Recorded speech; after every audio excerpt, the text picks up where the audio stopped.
but he looked around, he looked all over the house, and he says, you know, this house, it's an old house, but it's beautiful. He says, it reminds me of my childhood and my family, and it reminds me of the Jewish part of the religion. Yeah. And because I had he said, your red tablecloth under this, I still got it on there. He came, and he said, I'd like to say Mass, and I said, my birthday is April 9th. I said, would you like to come and say it on my birthday? And that's just about a week ahead. And you told him you'd be 99? I told him I'm having my 98th birthday. Okay. Yeah. And he said, oh, that would be wonderful. And he said, let me check. So he opened up the little book and says, I don't have that day free. He said, I've got an appointment here. He said, I would love to do it for you. But I said, well, how about a week later? And he said, why? And I said, that's the day I was baptized down at St. Lawrence. Here we go. Say a Mass on that day. So then it started. I got a call from the secretary at the church, and she says, some of the women have been here, and they understand that you're going to have Father over, and they said, they would like to attend the Mass if you don't mind. I said, I don't mind. I didn't start this. I said, up to Father and the ladies if they want to come. Yeah. Well, it turned out we had the deacon came over with his wife. Right in here, in this house. Right in here. This was just on May 9th. Yeah. May 14th, no. Yeah. It was just about a week after my baptismal certificate. And anyway, we had 10 women come from the church, and we had this Russell that brings me communion now since his wife died, and he still continues to bring me communion. And we had the deacon and his wife, and his father, and Joe, and then 10 women besides. They all came in and they brought lunch. And he said Mass at the dining room table. It was the nicest thing you can imagine the way he did this, and how blessed can you be? Yeah. And he was so nice. And then right after that, about a week later, we found out that he was being transferred to Tennessee. They serve about 6 years or so, and they get transferred to a different location. Yeah. Well, he's in Tennessee now. But what a nice thing for him to do. Yeah. And was she's 2 years younger than I am, Right. So she would be in fourth or something like that. Yeah. And she finished there. But you did go to grade school at St. Lawrence. I did for 2 years. Okay. I should say 3. 6, 7, and 8. Yeah. Right. Yeah. And then Mom went all the way through 8th grade. Yeah. And then Marge also went to St. Lawrence for all 8th grade. I don't think your mom went all the way through. I don't know which grade. If she's 2 years younger than I, that would put her in about 4th grade. If I came into 6th.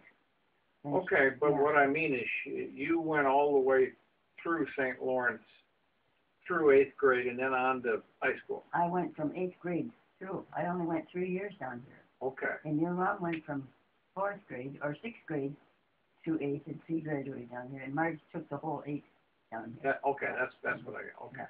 Yeah. But Bill, B, did you go to high school? Did I go to high school? Right. No, that's when I went to, where did I go? You know where I went.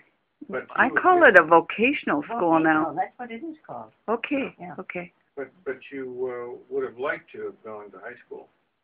I suppose I would.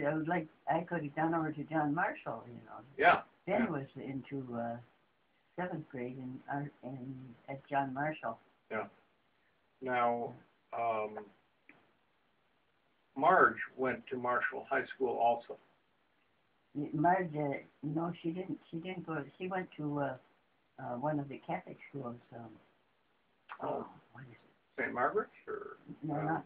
It's hard to. St. Margaret's. It could be St. Margaret's. Yeah. Now, how did that happen? Well, that was again the Depression, Bill. Yeah. And she, I suppose, Mom and Pop figured a way that they could probably afford it and Yeah. send her there. I mean, that would have been the it would have been their preference to send Jerry, our mom, to that Catholic school too, but at the time the money was tight. So Jerry just went over to, and it was brand new. It was a big deal going into that Marshall High School, right next door to St. Louis. You know. Back to Mom's singing, he said they recognized that she was a good singer when she got in high school, but didn't she do any singing before then, like in her grade? Did she? She sang in the choir. Oh, she did? Oh, sure. Yes, Okay. she did. Yeah. But it was in high school where she hooked up with two other girls, and they were really good. Yeah. And they played on the radio. They sang on the radio. On WCCO, too. WCCO, Yeah. You know, I have a loving cup upstairs that I won playing piano and singing. Is that right? For the station, yes, I have. And this, I knew these gals out on Rose Hill. You don't know the Rose Hill location very well, do you? Well, it's St. Paul. Well, it's yeah. between Minneapolis and St. Paul. Anyway, the house is on one corner, and up a big block is it used to be the garden for Grandpa and Grandma. Uh-huh. And so it's quite a big place. And on top of it, just like this house on top of a hill. Well, I knew two of the girls in that family. And also, they had a brother. Well, it's not very nice to say, but he was homely. He really was. You couldn't get around that. And he was an older brother, but he liked to sing when I played the piano, and they had a piano in their home. Yeah. And his voice was better than his face? His voice, he had a good voice. He sang real good, yep. So, somehow this contest started between WDGY, you know, WDGY, how important that was? Well, we was on WDGY. So they had a contest, and the way that you would win this contest is that people would have to send in telegrams. It cost 25 cents a piece to send them. So the more telegrams people would send in for you, the more popular we were. Well, we'd go and take our turn broadcasting as they brought it down to the station. We'd have to go in certain times and swing. The thing would be recorded and that sort of thing. Well, we won the darn thing. I'll never forget that. And so I got a nice prize. I got a beautiful long dress by one of the nice stores in St. Paul, and all kinds of different prizes. And he won prizes, and we were promised more prizes if we won. Well, we were presented, believe it or not, at the Orpheum Theater. Oh. See, you didn't know I was popular, did you? Well, I always knew you were a good organ player. Oh, no, I was just average. Anyway, he got stage fright. Oh my gosh, I got up there to play the piano for him we were at the Orpheum Theater, you know. It was spooky and scary. We'd never done anything like that. But anyway, he put his hand like this. You know how the big grand piano comes around like this? Yeah. Well, my place is here, and he was right on this side. He put his arm down on that piano, and he would not move. Just off of it. I never had such, and I was probably scared to, you know, I was scared to death. We were young kids, and we weren't old. Yeah. So that I've got a loving cup there to prove it. Most popular artist on WDGY in the year. Oh. I think it's Rusty. Yeah. It's Rusty now. So I've been popular too.